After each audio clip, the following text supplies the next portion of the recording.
व्यास जी महाराज ने 4 वेद लिख डाले। 4 वेद लिखे व्यास जी महाराज ने। किसके लिए? हमारे लिए, क्योंकि मनुष्यों का दुख दूर हो। परंतु वेदों को कैसे जाने साहब? वेदों को कौन जाने? वेदों की भाषा अति विचित्र है। राम कथा अति पवित्र और कृष्ण कथा अति विचित्र। वेदों की जो भाषा है ना, वो आम आदमी नहीं जान सकता। एक गांव में एक पटेल साहब रहते थे। कहते हैं कि वो पटेल साहब अपने घर में जो भात बनते थे, चावल, तो उसका माड़ निकलता था। और आजकल तो जैसे कुकर हो गया तो सीटी आ जाती है चावल, लेकिन पहले क्या होता था, चावल बनता था और उसका जो पानी रहता था उसको ढोल देते थे।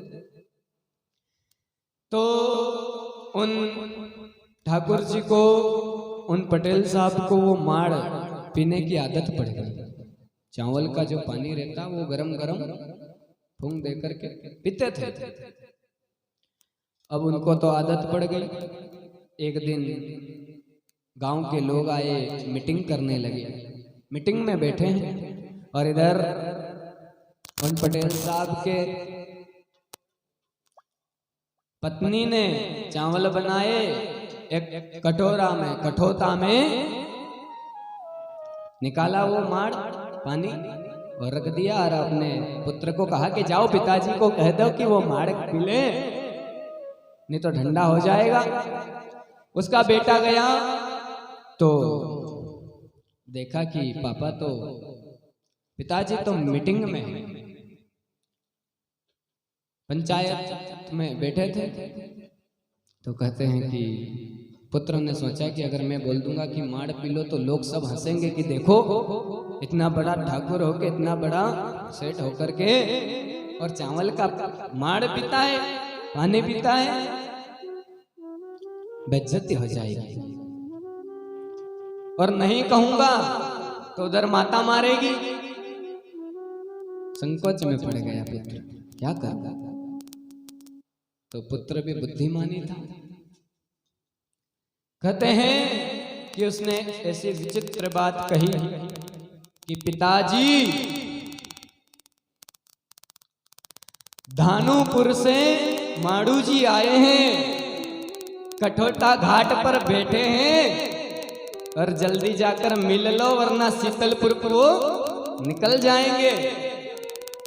आहा, सारी बात बता दी पुत्र ने अपने पिता को, परंतु लोग नहीं समझ पाए।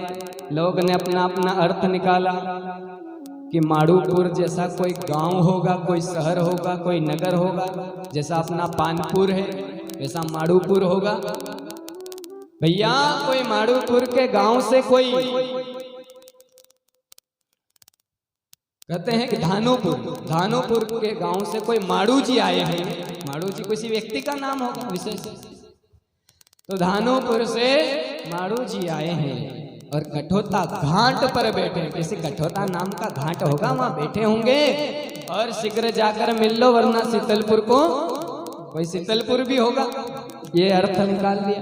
परंतु उसके जो पिताजी थे उसने सही साठ अर्थ निकाल लिया कि जो धान है, चावल, चावल को कहते हैं धान, कि धानुपुर से माड़ू जी, जो धान में से चावल, भात में से जो माड़ू निकलता है, माड़ कहते हैं, तो माड़ निकला हुआ कठोता घाट यानी कटोरा में पड़ा है, जल्दी जाकर मिल लो या मान्य जल्दी जाकर पी लो वरना शीतलपुर को वो चले जाएंगे, मतलब ठंडा हो जाएगा।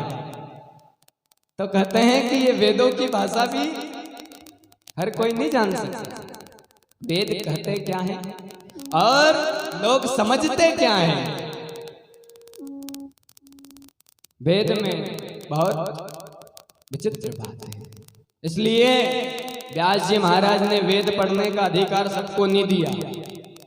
क्यों नहीं दिया? क्योंकि उसकी भाषा आप हर कोई नहीं, पात्र को ही वेद पढ़ना चाहिए। यज्ञोपवीत धारण किया हुआ, संध्या बंधन करता हुआ ब्राह्मण ही वेद पाठन कर सकते हैं, क्योंकि हर कोई की बस की बात नहीं रहती। वेद अति विचित्र है, वेद की महिमा कौन जाने।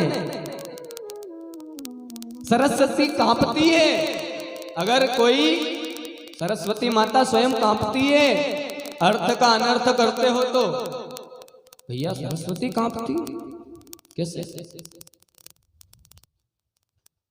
आप कभी कहीं हॉस्पिटल में गए, कोई व्यक्ति गया और वहां पर डॉक्टर साहब आते हैं और वो आकर के कहते हैं कि भैया प्रेम से सो जाओ, आज जीवन का पहला ऑपरेशन है, ध्यान से सोए रहना।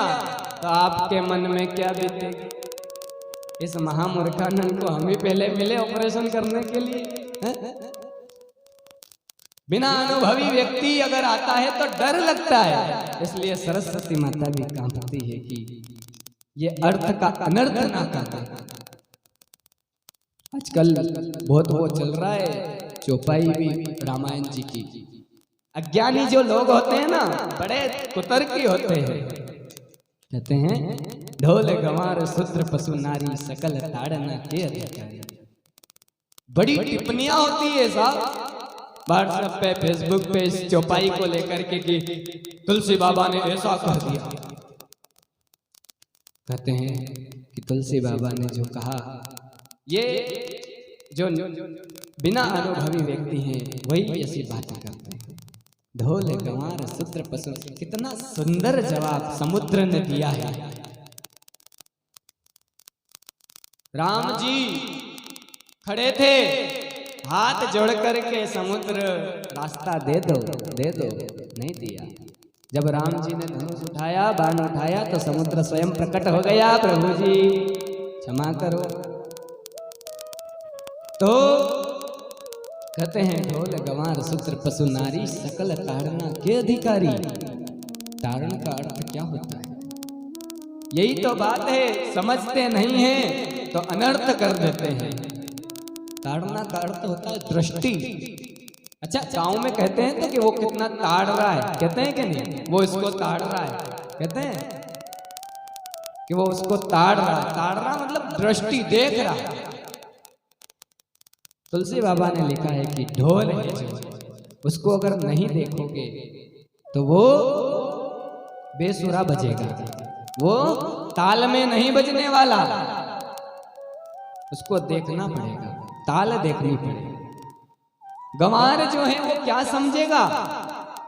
आप कुछ इंग्लिश में कुछ दो बात बोल दोगे तो उसको क्या दिमाग में आएगी, ऊपर से जाएगी सर। पर गंवार को कुछ समझ में थोड़ी आता है। उस पर वो जो काम करता है ना, उस पर दृष्टि रखो कि ये गलत काम बिगाड़ नहीं दे काम। भैया वही दृष्टि रखो कि गलत काम कर रहे तो रोक सके, उसको दृष्टि रखना है गंवार पे। और ढोल गंवार शूद्र, शूद्र का अर्थ कितना सुंदर बताया गया है। शूद्र का अर्थ होता है सेवक। कहते हैं हरिजन, जो हरि के जन हैं, सेवक बताया गया है। शूद्र को जो सेवा करते हैं महात्मन की, जो सेवा करते हैं वो शूद्र बताए हैं। और ढोल गंवार शूद्र पशु नारी, पशु और नारी, नारी बड़ी भोली रहती है साहब। स्त्रियां का स्वभाव बड़ा भोला रहता है। वो कुछ भी बात कभी किसी से छिपाती नहीं, किसी भी कुछ भी बोल देती है और हर किसी की बात बहुत छोटे से कुछ प्रशंसा में मान जाती है। स्त्रियां भोली रहती है साहब, इसलिए स्त्रियों का बताया नारी बड़ी भोली रहती है, इसलिए इन पर भी थोड़ी दृष्टि रखो। और पशु, पशु पे दृष्टि नहीं रखोगे तो सारे गेहूं खा जाएंगे, सारे अनाज खा जाएंगे। दृष्टि रखना पड़ेगा कि चारा ही चरे। इस प्रकार से दृष्टि बताना बताया है, लेकिन लोगों ने अर्थ बताया कि ढोल गंवार शूद्र पशु नारी सकल ताड़ना के अधिकारी सबको कुटो। कहाँ लिखा है ऐसा? ये अनर्थ कर दिया है।